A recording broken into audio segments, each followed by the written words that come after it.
వందనాలండి. ఈరోజు ఆగస్టు 6. వాక్యం చదవడానికి మనం ఇవ్వాల్సిన ప్రాధాన్యత గురించి మోషే ఇజ్రాయేల్‌కి చెప్పాడు. ఈరోజు మనం కూడా జ్ఞాపకం చేసుకుందాం. మనం కూడా దేవుని ఇజ్రాయేలీలం కదా విశ్వాసాన్ని బట్టి.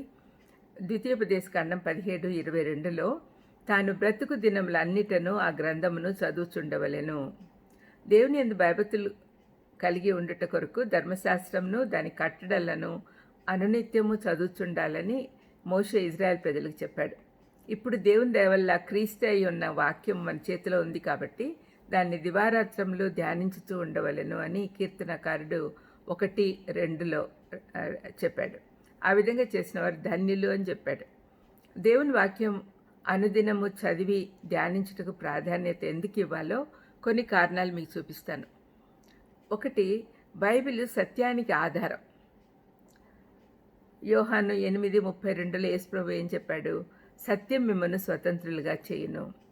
మనల్ని వెలిగించుట కొరకు, మనకు అవసరమైన ఆత్మీయ ఎదుగుదల కొరకు చాలా సత్యాలు ఇవ్వబడి ఉన్నాయి బైబిల్లో.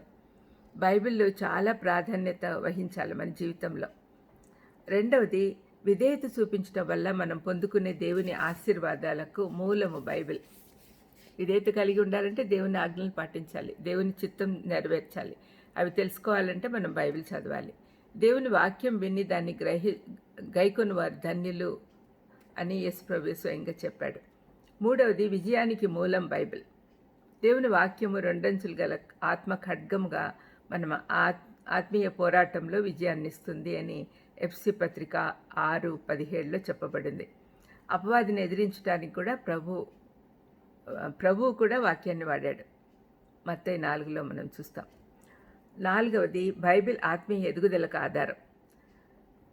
1 పేతురు 2:3లో పేతురు ఏమంటున్నాడంటే, కొత్తగా జన్మించిన శిశువులను పోలిన వారై నిర్మలమైన వాక్యమును పాల వలన రక్షణ విషయంలో ఎదుగు నిమిత్తము ఆ పాలను ఆపేక్షించుడి.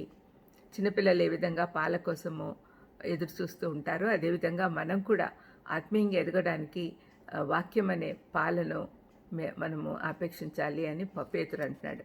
5వది, బైబిల్ శక్తికి మూలం. పౌలు అంటున్నాడు రోమా 1:16లో, సువార్తను గురించి నేను సిగ్గుపడేవాడను కాను, ఏలయనగా నమ్ము ప్రతివానికి, మొదట యూదునికి గ్రీసు దేశస్థునికి కూడా రక్షణ కలుగు చేయుటకు అది దేవుని శక్తి అయి ఉన్నది అని చెప్తున్నాడు. శక్తి అని తెలుసుకొని దాన్ని ఆశ్రయించకుండా ఉండటం మూర్ఖత్వం. శక్తి అని మనకు తెలుసు కాబట్టి ఆ శక్తికి మూలం ఎక్కడుందో ఆ మూలం దగ్గరికి మనం పోవాలి. 6వది, బైబిల్ మనకు మార్గం నిర్దేశిస్తుంది. కీర్తనకారుడు 119, 105లో నీ వాక్యము నా పాదములకు దీపమును నా తోవకు వెలుగునై ఉన్నది అన్నాడు. ఆత్మీయంగా శారీరకంగా దిశానిర్దేశం చేస్తుంది అని అర్థం చేసుకోవాలి. 7వది, బైబిల్ నీ అవసరతలన్నిటికీ చాలినది. 2 తిమోతి 3:16-17లో పౌలు తిమోతికి చెప్తున్నాడు.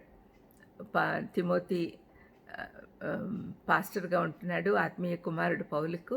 అతను చెప్పిన అడ్వైజ్ ఏంటంటే, దైవజనుడు సన్నద్ధుడై ప్రతి సత్కార్యమునకు పూర్ణంగా సిద్ధపడి ఉండునట్లు వాక్యం ప్రయోజనకరంగా ఉంది అని చెప్తున్నాడు.